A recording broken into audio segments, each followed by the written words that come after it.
Olá pessoal, tudo bem? A gente vai iniciar a aula hoje da semana 7 aí da parte de elementos de mineralogia e geologia, tá? Então, olhando aqui no caderno das divisões que nós temos até a finalização do semestre, né?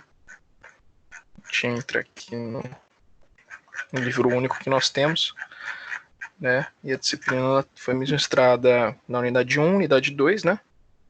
Então, a gente está entrando aqui na unidade 2, tá? Rochas ígneas e metamórficas. Então a aula de hoje é referente a essa parcela aqui da sessão, tá? Sessão 2.1. E a gente vai tratar agora essas rochas mais a fundo, né? Na parte de mineralogia básica, a gente citou como que funciona as ígneas e as metamórficas, como que elas são, como que é a composição delas, né? Falou um pouquinho sobre alguns tipos, entramos em bastante itens também de caracterização da mineralogia sistemática, falamos também sobre estrutura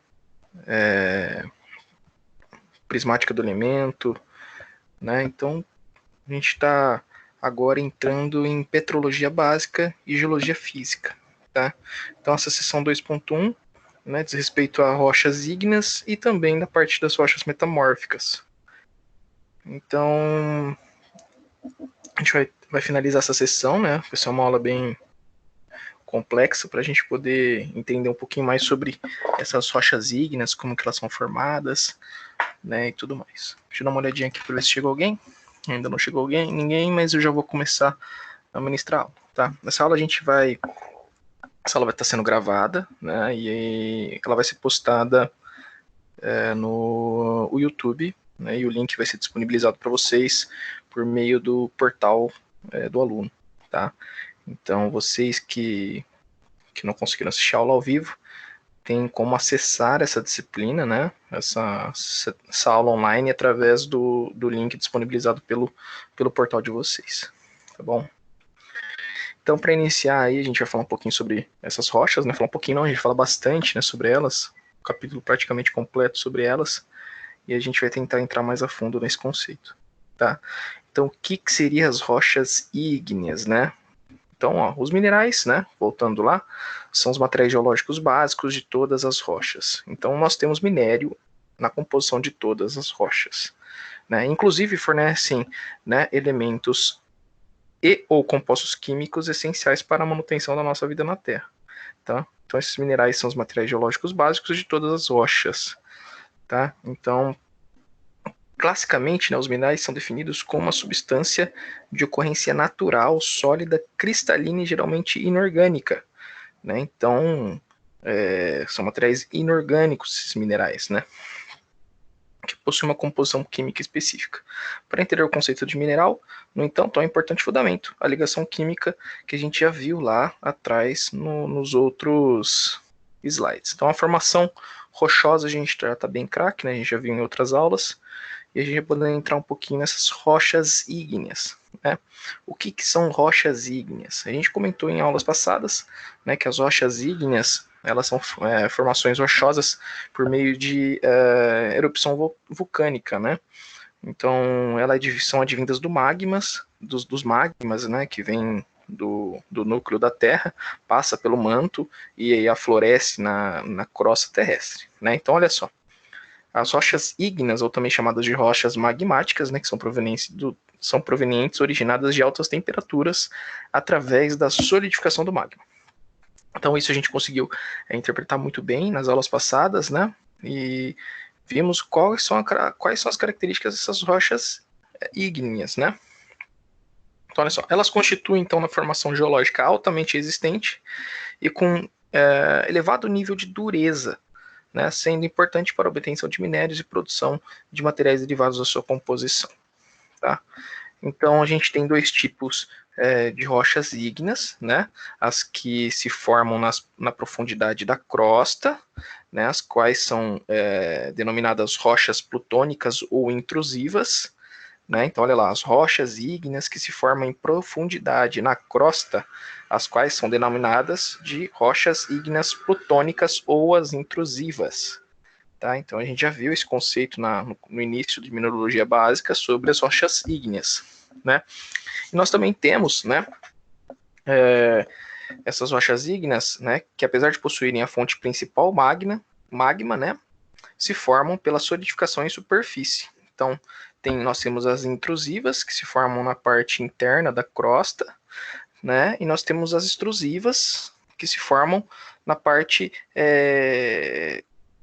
se solidificam na superfície, né? Elas são encontradas na superfície. Portanto, referimos sobre as rochas como ígneas, vulcânicas ou extrusivas. Então, as que se formam na superfície, a nomenclatura delas, nós entendemos como rochas ígneas e extrusivas, e as que se formam nas profundidades da crosta, as rochas ígneas plutônicas ou as intrusivas. Então, quem entrou de novo aqui para a gente, né, essa nomenclatura plutônica, né, que a gente pode ser considerado como uma rocha intrusiva, tá bem? Já foi visto em aulas passadas, tá? Nesses ambos casos, né, tanto das extrusivas, tanto das intrusivas e extrusivas, né, o material que dá origem à rocha sempre vai ser o magma, tá? Então é um material rochoso, tá, que está sempre em fusão, que se origina em profundidade na crosta ou no manto. E esse material pode conter, dependendo da temperatura e pressão, proporções variáveis de elementos voláteis, como gases minerais já cristalizados. Então olha só que interessante, né? Esse magma que a gente encontra aí no manto ou na superfície da crosta, né, ele é composto de vários outros materiais, né, e até mesmo gases. E esses gases, né, de acordo com o resfriamento e com a pressão que ele sofre, ele vai dar características distintas para essas rochas, né? E essas características a gente vai ver mais a fundo aqui, né? São 3 processos responsáveis pela geração de magma. Então olha só que interessante. O aumento de temperatura, né, o alívio de pressão ou adição de voláteis. Tá? Então, esses processos são responsáveis pela fusão parcial de uma rocha pré-existente, e tais podem coexistir. Então, olha só que interessante. Esse aumento ou alívio de pressão, né, e essa adição de gases voláteis, em processo desses minerais, né, essas rochas podem até mesmo se unirem. Né? Então, esse processo de alta temperatura e alta fusão faz com que esse elemento ganhe uma característica nova, né? Formando sim uma rocha ígnea com um interior com outros tipos de minerais. Tá? Então, normalmente, a combinação desses fatores que faz com que o magma se origine, né? Por diferença da densidade, ascenda à superfície ou porções próximas a ela. Né? Então, a densidade desse material junto com a alta pressão e alta temperatura, faz com que esse magma, né, vá à superfície, tá? Ou acenda tudo que ele está passando por dentro da rocha, tá? Então, esse caminho que o magma faz, né, de ascensão, faz com que outros elementos que estão próximos a ele também se aqueçam, né? Então, é interessante esse conceito aí dos vulcões, que eles alteram, né, propriedades físicas e químicas de rochas próximas a ele. Né? Então essa ascensão ocorre por meio de falhas e fraturas. Então a gente entra aqui e verifica, né, placas tectônicas, né? A gente vai verificar que existem falhas, né? E essas falhas das placas tectônicas, né, que nós temos no nosso globo, faz com que esse magma suba a superfície. Então, a América do Sul, por ela estar, né, em cima de uma placa inteira, né, o Brasil, vamos dizer assim, ele não tem essas falhas, então por isso que nós não temos a presença de vulcões. Tá? Tem uma região que é o cinturão de Orion, se eu não me engano. Deixa eu dar uma olhada aqui, cinturão de vulcões. Não me recordo o nome. É o Círculo de Fogo do Pacífico. Tá? Esse Círculo de Fogo do Pacífico, né, onde há a presença de 90% aí da quantidade de erupções. Olha lá, o círculo foi responsável por 90% dos abalos sísmicos e 50% dos vulcões existentes em todo o planeta. Então esse círculo aqui, ele pega, né, parte do Chile, aqui parte do México, parte dos Estados Unidos, né, do Canadá, ele pega parte da Ásia, do Japão, parte da Austrália, da Oceania, né? E esse círculo de fogo aqui é responsável por muitas erupções vulcânicas e responsável também por 90% dos abalos sísmicos. Isso quer dizer o quê? Que nessa área de convergência que a gente fala, que passa esse cinturão de círculo de fogo, né, a gente tem a presença de muitos vulcões. Tá? Então é importante a gente saber sobre essa informação para a gente poder entender sobre geologia também. Então, normalmente a combinação então, desses fatores, né, faz com que o magma se origine e, por diferenças de densidade, ascenda a superfície ou porções próximas a ela. Tá? Essa ascensão ocorre por meio de falhas, que a gente já viu aqui, que nós temos as falhas e fraturas nas placas tectônicas, né, até mesmo convergência dessas placas, né, que são caminhos preferenciais, mas muitas das vezes o magma estaciona em uma determinada porção. Então, olha só que interessante, nem sempre o magma tem a pressão ideal para ele poder subir e acender a superfície. Né? Muitas das vezes ele fica no interior das rochas, aí, na parte interna, formando aí um novo tipo de material. Tá? Então, se estaciona em determinada porção e mesmo por milhares de anos alimenta eventos eruptivos. Então ele pode estacionar, né, manter essa temperatura e continuar, né, tendo magma quente com pressão e gases voláteis lá dentro daquela porção. Tá? Então os magmas que se originam pela fusão de rochas da crosta são ricos em sílica. Então olha só que interessante, o magma que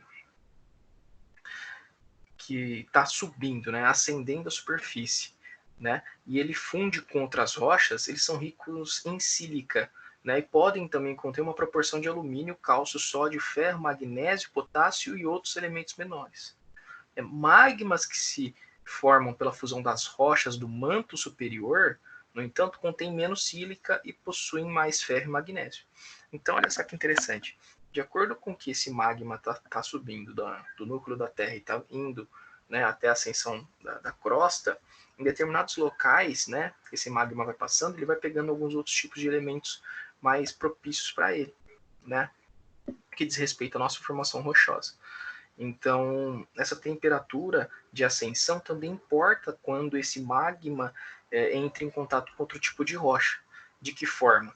Né? Se o magma está em temperatura extremamente quente, essa rocha ela vai ter, né, fragmentos menores, né? ou material mais cristalizado, porque ele está em alta temperatura.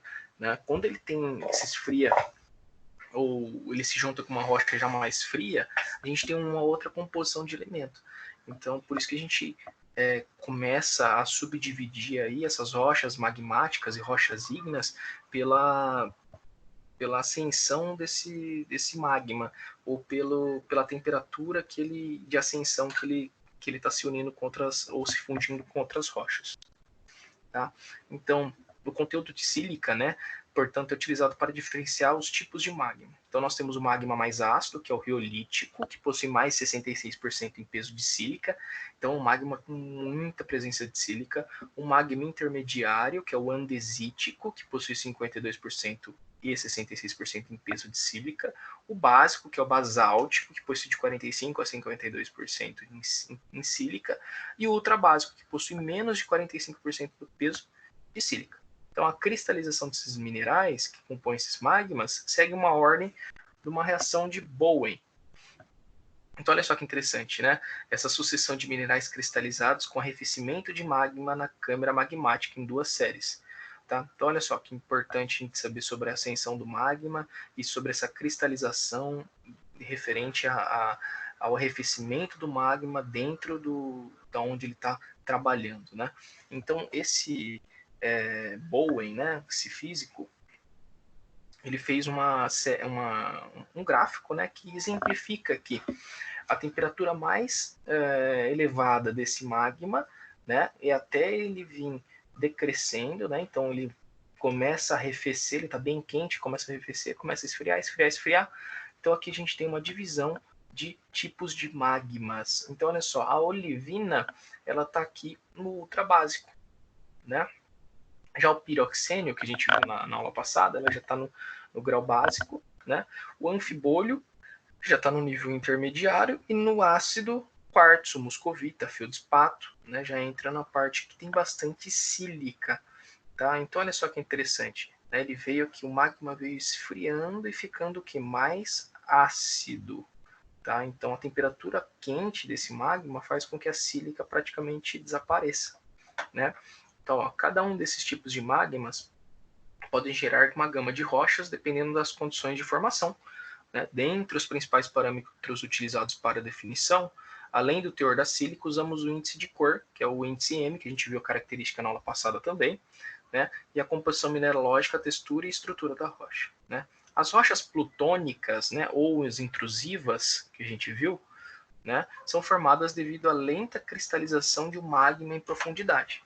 Então, olha só que interessante, essas rochas intrusivas, né, com um menor arrefecimento desse magma, né, em alta profundidade. Como em geral seu arrefecimento é lento, ocorre a cristalização de todos os seus minerais. Então a temperatura dele demora tanto tempo para ele poder esfriar que ele acaba virando um tipo de cristal, né? Ele sofre uma cristalização dos minerais no entorno dele, para que ganham algumas características específicas nesse tipo de material, né?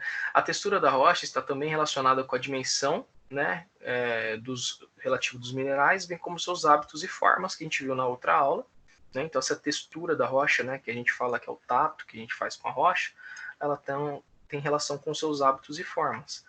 Lembra que a gente falou sobre os hábitos, que é o hábito de como que essa rocha vai aflorar ou vai aparecer para a gente, né? Então, no caso das plutônicas, como os minerais se formam em subsuperfície, no caso em profundidade, né, e possuem mais tempo para cristalização, a textura é constituída por minerais maiores, visíveis a olho nu. Então, a gente consegue visualizar esses minerais a olho nu. Tá? Depois a gente vai ver mais algumas fotos. Então, aqui a gente tem um diagrama ilustrativo, né, dos tipos de textura e grau de visibilidade, né, e composição mineralógica de algumas rochas ígneas mais comuns. Né? Então a gente vai aqui um incremento da cor, né, escura e densidade. Então aqui a gente tem um elemento mais claro e menos denso. Então lembra que a gente viu que tem a sílica faz com que o material fique mais com a cor mais clara, né? E aqui a presença menor de sílica, tá? Aqui a gente tem a textura, né, afanítica, né, e fenerítica, né, que tem relação com a textura rugosa ou mais lisa do material, né?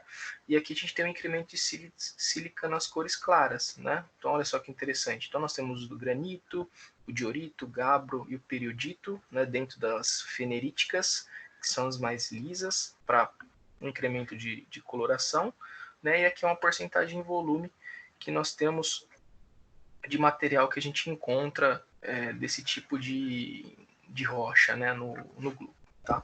Então esse gráfico aqui é um gráfico bem interessante, tá? Em relação aos tipos de rochas plutônicas ou ígneas que nós temos aí no nosso globo, tá bem? Então, por exemplo, no caso das rochas plutônicas, uma câmara magmática pode gerar um granito, que é composto essencialmente de minerais félsicos, né, que é o quartzo e o feldspato, ou garbo, que é composto por minerais máficos e félsicos, né, a depender da sua composição química do magma. Então, de acordo com a composição química do magma, né, se ele está mais ácido, se está menos ácido, quais tipos de minerais estão nele, te dá uma característica diferente. Tá? Essa manifestação morfológica das rochas plutônicas acontece na forma de corpos intrusivos. Tá?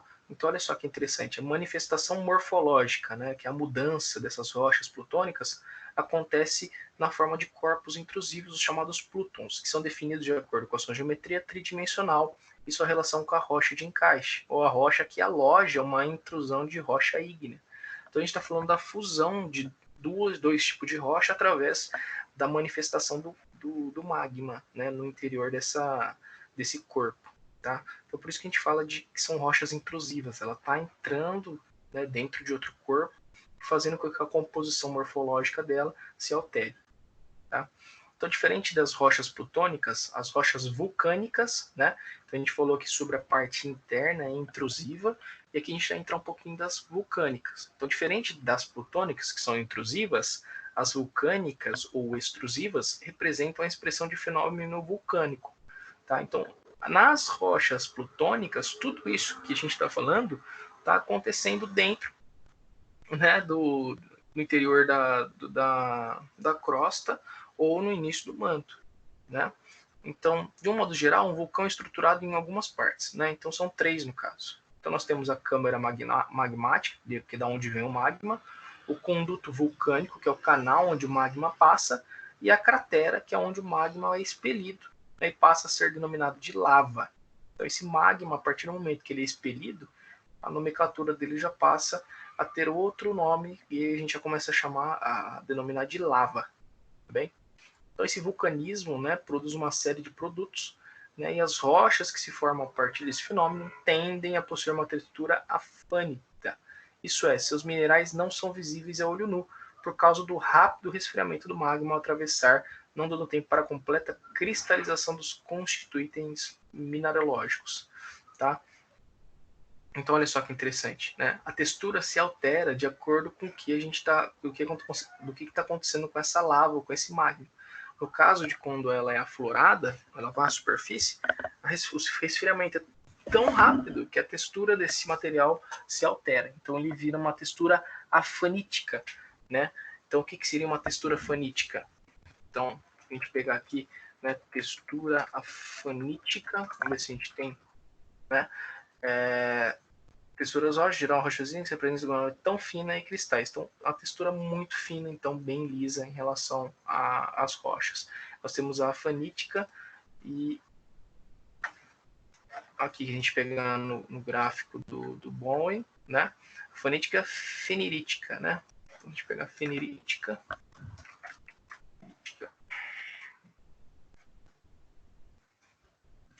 Fanerítica. Tá? A gente pode pegar aqui em alguns elementos, né? Mais para frente vai ver algumas fotos também, né? Textura vítrica, né? Textura fanerítica, né? E a textura afanítica. Né? Então olha só que interessante esse material aqui. Tá? Então diz respeito à textura do material. Tá? Então a textura vítrea é aquela textura lisa, né? Que remete ao vidro. A fanerítica tem a textura de um granito, né? E a fanítica, uma textura que a gente já não consegue enxergar esses minerais. Né? Que a gente, na fanerítica, a gente já consegue enxergar os minerais com uma visualização um pouco melhor. Tá? Então isso diz respeito, basicamente, do que está acontecendo lá dentro no interior ou nessa manifestação da lava. Né? Então, já vimos aqui, né? Então, o vulcanismo produz uma série de produtos, né? E as rochas que se formam a partir desse fenômeno tendem a possuir uma textura fanítica, né? Que a gente comentou ali na frente. E seus minerais não são visíveis a olho nu, tá? Então, o que a gente viu lá, a gente não vê mineral nesse tipo de textura fanítica, né? A gente não consegue enxergar, mas já no outro tipo a gente consegue verificar. Né? O basalto, né, então, é uma rocha vulcânica que se origina principalmente do derrame de lavas. Tá? Então esse basalto é um dos materiais que nós utilizamos na construção civil e a gente vai ver isso mais para frente, parte da que a gente fala que é a mineralogia e geologia econômica, né? Como que a gente vai começar a usar e onde que esses materiais estão mais aplicados na construção civil ou na vida das pessoas. Tá? Então esse basalto é muito importante para a gente, uma rocha vulcânica, né, que se origina principalmente do derrame das lavas básicas, né, que são menos viscosas em virtude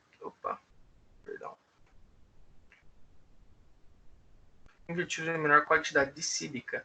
Então, olha só, essa lava, né, são menos viscosas em virtude da quantidade de sílica que você tem. Quando a gente pega lá o basalto, né, vamos ver onde está o basalto, aqui, se a gente consegue achar ele aqui aqui, basalto. Né? Então, o basalto ele já está num nível básico, né? Ele tem incremento de cor escura, ele já está na parte escura e tem uma característica fanítica, né? Você não consegue visualizar os minerais no entorno dele, né? Então, olha só que interessante. A gente pega aqui no básico, né, o basalto, que é uma rocha que a gente está falando que é da extrusão da lava. Né? A gente entra aqui, né, e verifica que ele está aqui nesse meio que a gente vê aqui básico, né? Nesse meio básico, né, a reação de temperatura dele, ó, já é decrescente, ele já está um pouco mais para frente do que lá dentro do magma. Mas ele ainda assim está muito quente, né? Então, para ele se formar, né, ele vai estar aqui nessa parte aqui, tá?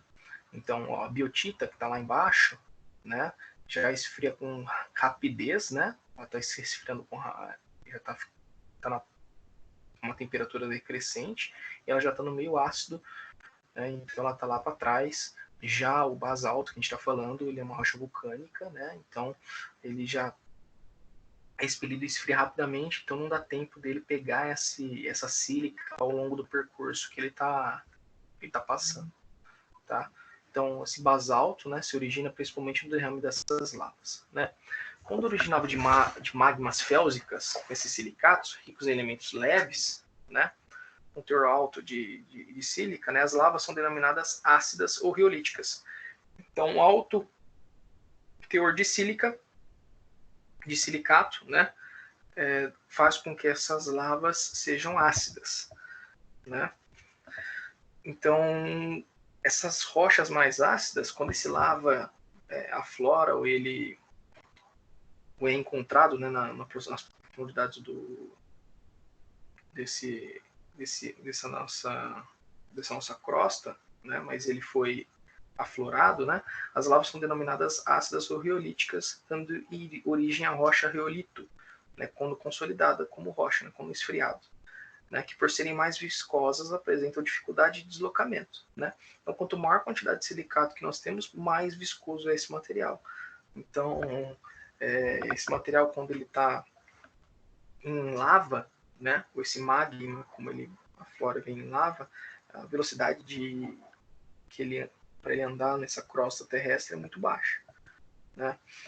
Então o deslocamento é muito dificultado. Dessa forma possui abrangência mais restrita. Então olha só que interessante, como ele tem uma quantidade de silicato muito alta, né, ele é muito viscoso, ele fica mais próximo da onde ele já está, né, e produzem muitos tipos de explosões vulcânicas, né, e até gases e poeiras e cinzas vulcânicas, e essas cinzas vulcânicas também causam seríssimos problemas para a respiração humana.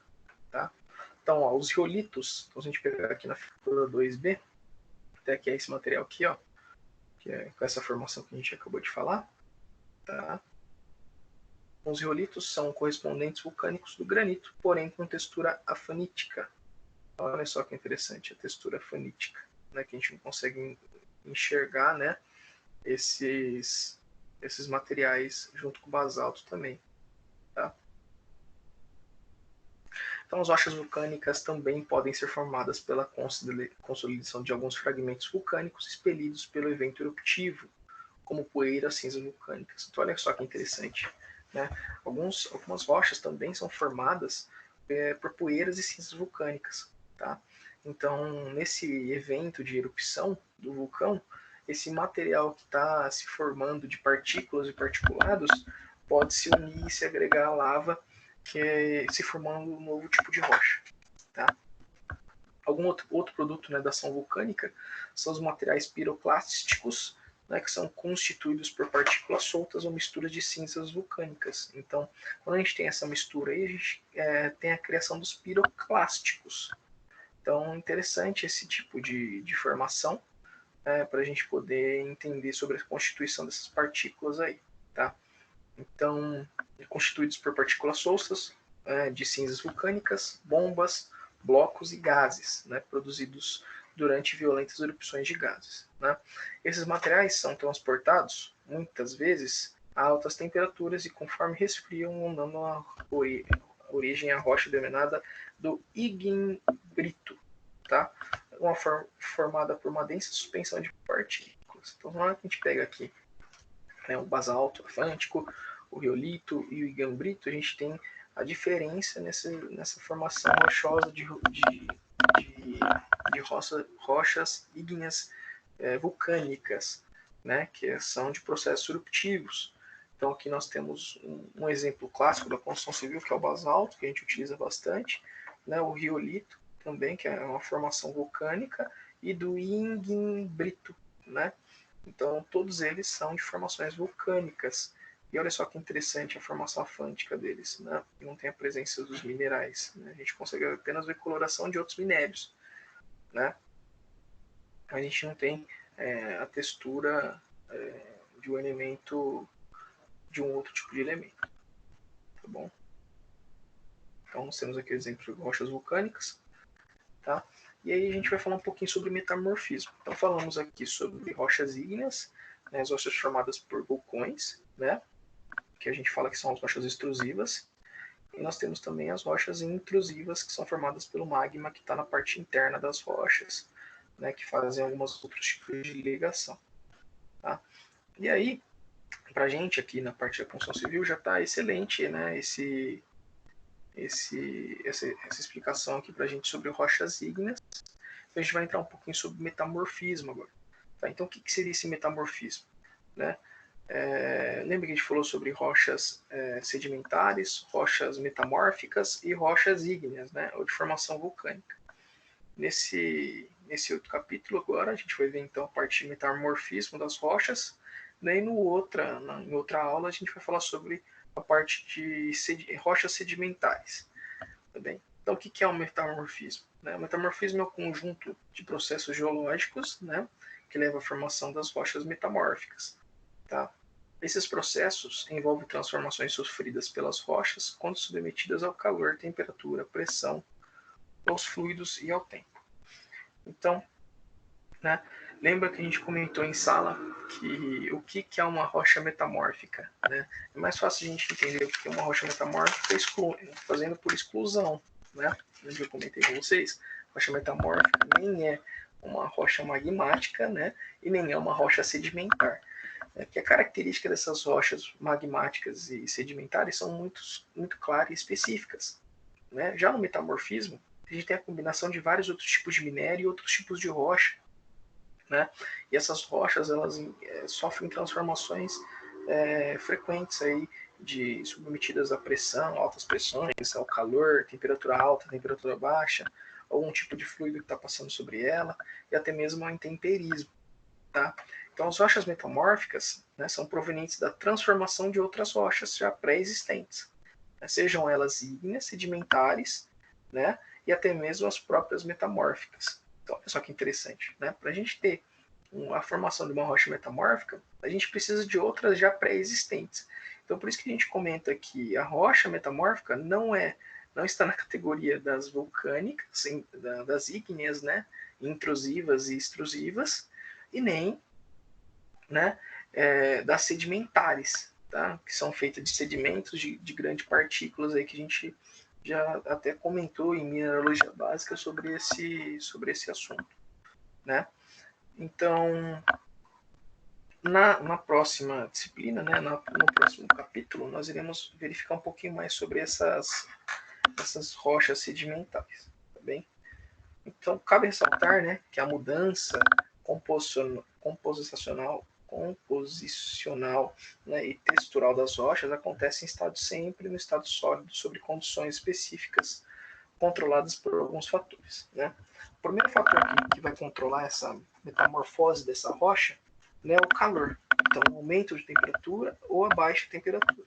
Então, a temperatura sempre está relacionada, né, à velocidade de reações químicas. Então, quando a gente estuda um pouquinho de química, né, a gente verifica que alguns materiais, para se unirem, né, ou terem reação entre si, eles necessitam estar em constante movimento, né, e terem uma temperatura alta ou uma temperatura baixa, né, para eles poderem se dissolver entre si. Tá? Então, a temperatura aumenta a velocidade das moléculas dentro do mineral. Então, essas moléculas estando em agitação, né, que a gente fala, a chance dela de criar um novo componente é muito maior do que quando estão em temperatura ambiente. Tá? Então, a temperatura tem relação, né, o calor tem relação com a agitação das moléculas. Tá bem? Então, esse calor é responsável pelo aumento da velocidade das reações químicas que acarretam na transformação composicional da rocha. Tá? Então, o que ocorre nesse metamorfismo, né, são rochas que têm alguns minerais que são correlacionados, né, que eles conseguem fazer uma ligação química, e a alta temperatura ou a baixa temperatura, né, o calor envolvido entre elas, fazem com que essas moléculas se agitem, criando um novo tipo de material, tá bom? Então esse fator é causado, por exemplo, da intrusão de um corpo ígneo ou pela doção de uma placa tectônica em regiões convergentes. Tá? Ambos os casos, quanto mais próximo ao corpo transmissor de calor, maior a transformação que a rocha sofre. Tá? O segundo fator é a pressão, né? Pois à medida que as rochas ficam soterradas, né, vai aumentando o quê? Vai aumentando o peso sobre elas. Então a pressão litostática, que a gente fala, né? Que é a pressão da litosfera que está sobre essas rochas que estão soterradas. Isso faz, né, com que a pressão resultante do peso das rochas fiquem sempre sobrepostas. Então, toda vez que vai se criando uma rocha, né, elas vão se metamorfizando, né, existem resíduos e partículas de outros tipos de rocha que vão entrando na superfície. E com o tempo, essas camadas de superfície elas vão se aumentando, né? Então, só para vocês terem ideia, em regiões desérticas, né, que tem a presença de sedimentos ou de rochas sedimentares com maior frequência, né, ou até mesmo com a presença de areia, né. Essa areia está sempre em constante movimento por conta do intemperismo, né, então sempre, nunca, né, nós vamos verificar a mesma formação de solo no deserto, né? Então o vento, o intemperismo faz com que esses materiais sejam carregados, né? E esses sedimentos sejam dispostos em alguns outros locais. E até mesmo a condição magmática, né? A erupção vulcânica faz com que a pressão se eleve no entorno, né? Ou até mesmo quando esse magma é expelido, esse peso, né, sobre as rochas aumenta de outra certa forma. Tá bom? Então os resultados disso, né, a compactação que faz com que os minerais, né, sofram, né, que podem ocasionar a recristalização do mineral, modificando a sua estrutura. Então, a pressão, a sobrepressão da litosfera, o que está acontecendo na parte superior, na parte interna da rocha, faz com que a sua estrutura cristalina se altere, né, ou até mesmo resultando um novo tipo de rocha desses minérios, minerais e outras rochas que estão se unindo ali. Tá? Nas zonas tectônicas, submetidas a intensos esforços, as rochas também podem sofrer pressão diferencial. Olha só que interessante. A presença de rochas tectônicas fazem com que esse material se transforme com mais facilidade. Tá? Então, as características elas começam a aumentar. A gente começa a ter mais tipos de rochas com mais tipos de características, porque a gente não tem uma pressão, um calor constante ali nas rochas. Então, as formações vão se alterando ao longo do processo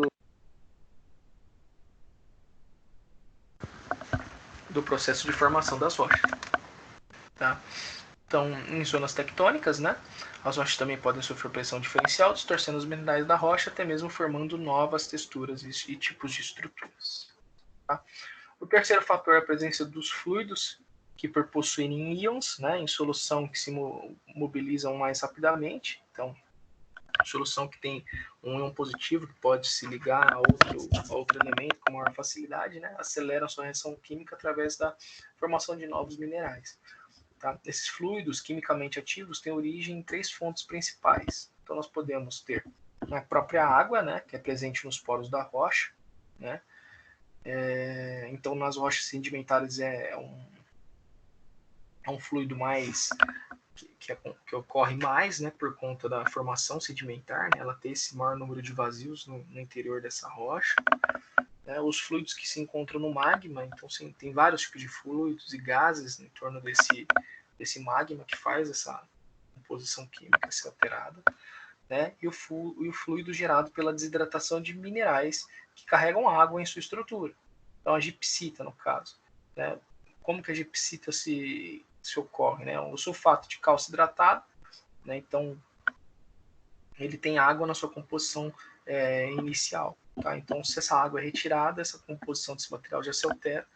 Então, esse material ele muda essa estrutura química que já é presente nele. Tá? Nós temos também o metamorfismo. Então, a gente falou dos fatores, né? Sobre o metamorfismo. E nós temos alguns tipos de metamorfismo que ocorrem por alguns tipos de, não só dos fatores, né? mas existem como eles vão ocorrer. Né? Então, além dos fatores, como que ele vai ocorrer? Como esse fator vai auxiliar na formação desse material? Então, nós temos o metamorfismo de contato, que é quando um corpo ígneo, né, que a gente fala um corpo que está sobre chamas, uma lava, né, que também tem alta temperatura, modifica a rocha de encaixe. Né? Nesse tipo de metamorfismo, a intensidade da transformação da rocha é governada pela temperatura da intrusão. Então é quando uma rocha, né, quente se une a uma rocha que está em temperatura normal, temperatura mais baixa, né, e esse calor entre as rochas faz com que essa reação química entre elas, através do contato, alterem, né, a temperatura de ambas, fazendo um novo tipo de material entre si. Tá? Nós temos o metamorfismo dinâmico, né, para a relação de atividade geológica, que ocorre em zonas de falhas, né, isto é, em porções onde a rocha está sujeita a pressões diferenciais. Então nós temos o tipo de falha normal, né, de placa tectônica, falha inversa e falha de desligamento. Né? Todos esses tipos de falhas que nós vimos até aqui, né, são responsáveis por tipos de pressões diferenciais e de movimentações diferentes, né, da estrutura do bloco da placa. Então, esse metamorfismo dinâmico faz com que essa pressão envolvida em cada tipo de rocha se altere esse elemento, criando um novo tipo de material. Tá? Aí nós temos o metamorfismo regional, que acontece em uma grande área, sendo causado pela temperatura aliada à pressão, né? Situação mais, né, comum na zona de placas convergentes. Então, olha só que interessante. Né? Quando duas placas oceânicas convergem, formam uma fossa, né, de mar profundo e um arco de ilhas vulcânicas. Então, uma placa se convergiu, então ela, uma sobrepôs a outra. Né? Então, uma placa subiu sobre a outra, fazendo uma zona de convergência. Né? Então, essa conversão gera o quê? Vários... a presença aí, né, que a gente fala de, de formação vulcânica. Bem, aí no metamorfismo, né, a gente tem também um gráfico, né, para a gente poder estudar esse metamorfismo crescente. Tá? Então nós temos aqui na figura 2.4 a sequência de aparecimento de alguns tipos de materiais, né, de alguns minerais e seu respectivo grau metamórfico. Então nós temos aqui uma tabela de grau metamórfico, que a gente tem como grau inalterado, grau baixo, grau intermediário e grau alto, tá? Levando em consideração o metamorfismo de uma rocha sedimentar, né, de granulometria fina ou folheto. Então a gente tem aqui os minerais, né, junto com essa rocha sedimentar, né, que a gente tem de granulometria fina. Então esse mineral em conjunto com essa rocha, sem temperatura, ela cria o folheto. Então temos a presença de quartzo, feldspato e argila, temos um material de uma rocha sedimentar de granulometria fina. Aumentou um pouco a temperatura, né, estamos a 200 graus, né, temos um pouco de clorita, muscovita, biotita, né, feldspato e quartzo, né, a gente tem a ardose. Aí vai aumentando a temperatura, o grau vai alterando em relação ao crescimento aí dessa temperatura. Então, olha só que interessante. Né? A gente tem aqui a gneiss, né? Ela tem a presença de quartzo, feldspato, a silimanita e um pouco de granada, né? Que faz com que essa rocha tenha, né, um metamorfismo de grau alto. Tá? Isso ajuda, né, a gente poder entender, né, como que essas rochas, né, são formadas ao longo de um estado, ao longo de uma região. Tá?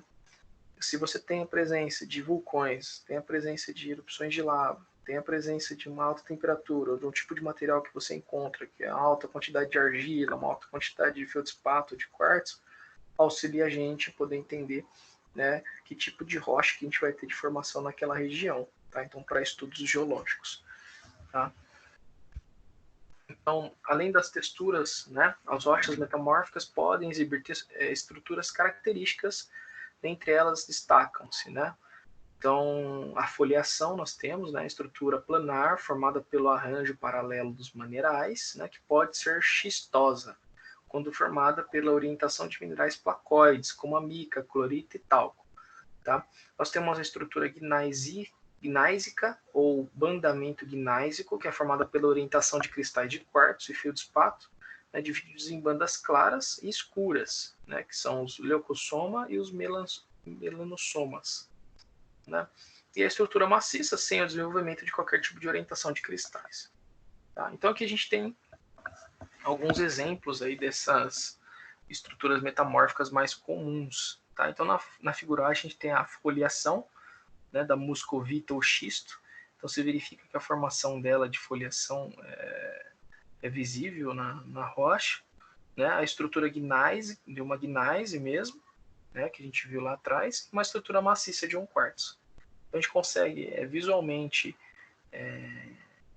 certo, nós conseguimos verificar como que esse material, né, é encontrado, né, e como a gente consegue subdividir ele até pelo mesmo visualmente. Tá? Então, a gente vai aqui, né, para algumas questões, tá, que vão ser passadas aí para vocês. Tá? Deixa eu ver como que está de alunos aqui. Nós estamos a 1h20 aí de aula. Nenhum aluno ajudou eu hoje.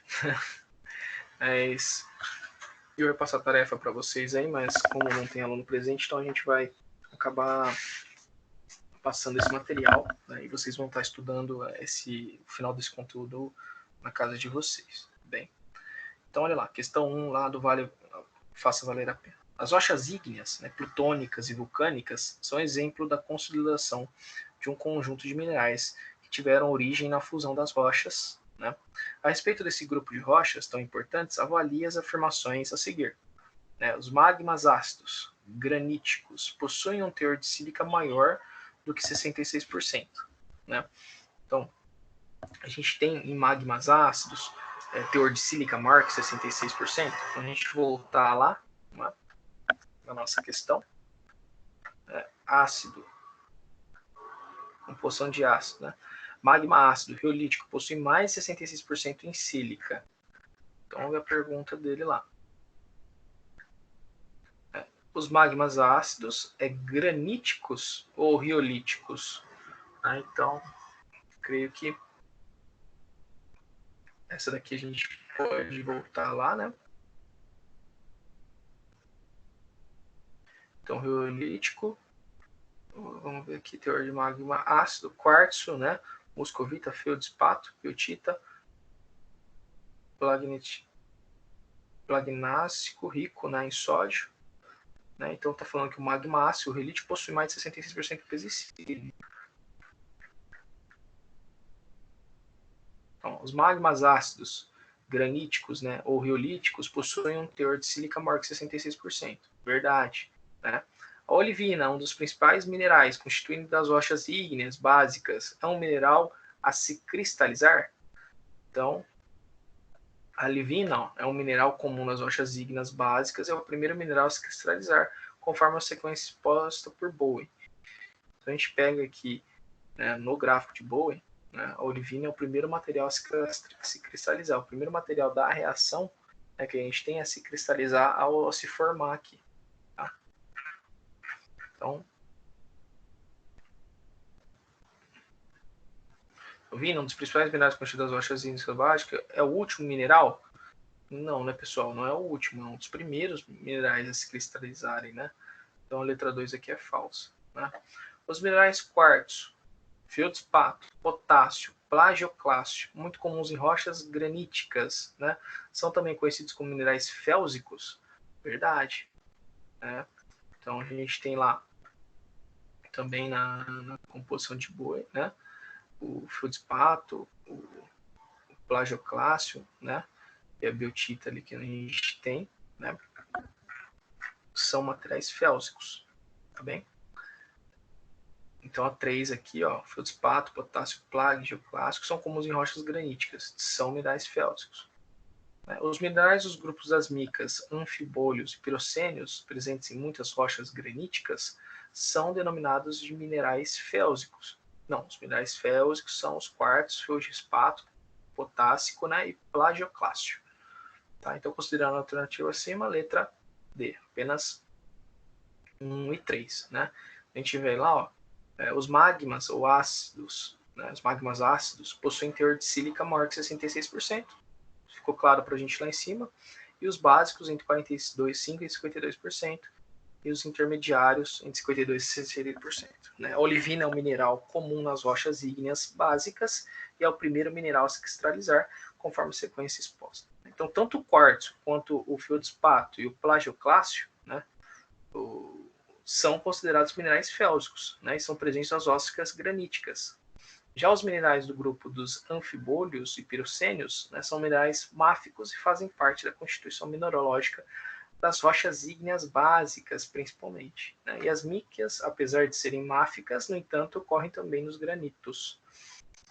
Tá? E aí fica um exercício para vocês aqui, né, que a gente vai ler e interpretar. Né? Então nós temos lá, o granito e o riolito são duas rochas distintas, porém com algumas particularidades em comum. Enquanto o granito é uma rocha vulcânica, o granito, né, quando ele sai, né, ele é expelido, ele entra em contato e se esfria rapidamente. Né? Então, não, o granito é uma rocha plutônica. Né? A gente fala que o granito ele é uma rocha intrusiva. Né? E o riolito, né, a gente tem como uma rocha vulcânica. Né? Então, enquanto o granito é plutônico, a riolita já é parte vulcânica. Né? Por isso, né, por isso o granito possui uma textura. Então o granito, por ele estar dentro, né, da estrutura do vulcão, ele está acontecendo na parte interna, intrusivamente, ele tem a textura fenerítica, né, que a gente fala, que é uma textura que a gente não enxerga os minerais. Né, ele é uma coloração mais escura. Né, quanto o grau de visibilidade dos minerais, ao passo que o riolito, né, já muda, já é a fanítica, né, que a gente consegue no riolito verificar os minerais dele. Né? No entanto, né, ambos possuem os minerais principais, né, o quartzo, né, o feldespato, a albita e a biotita. Né? Então aqui entrou para a gente, né, o que pegou a gente aqui foi a parte fenerítica, né, e a fanítica. Né? Fanerítica, a gente não tem a presença dos minerais, uma coloração que soma os minerais da rocha, da composição da rocha. Já a fanítica a gente tem, aí a gente consegue verificar e visualizar a composição das rochas. Tá? Então, vamos lá, a resposta. Né? Tanto o granito quanto o riolito são rochas provenientes de magma, de composição ácida, né? Com alto teor de sílica e, portanto, possuem uma composição mineralógica similar, sendo ambos formados por quartzo, feldespato, albita e biotita. No entanto, o granito se forma na subsuperfície, então no interior, em condições profundas, e é considerado uma rocha plutônica, enquanto o riolito se forma na superfície, então é considerado uma rocha vulcânica. Tá? Por conta disso, o granito possui uma textura fanerítica, pois seus cristais são bem formados e visíveis a olho nu, enquanto o riolito não possui minerais que podem ser facilmente reconhecíveis. Logo, essa rocha tem uma textura fanítica. Tá? Então, acho que considerei aqui essa parte aqui, acabei confundindo, né? A fanerítica a gente consegue enxergar, né, o material, e na fanítica a gente não enxerga esses minerais na rocha. Então, se a gente voltar aqui, né, na composição dessas rochas, a riolita e o... Então aqui nós temos o basalto e o riolito, tá? Nós temos a formação rochosa dos dois, tá bem? Então, pessoal, fica para vocês aqui, né, iniciarem os estudos, né, nas rochas sedimentárias, tá?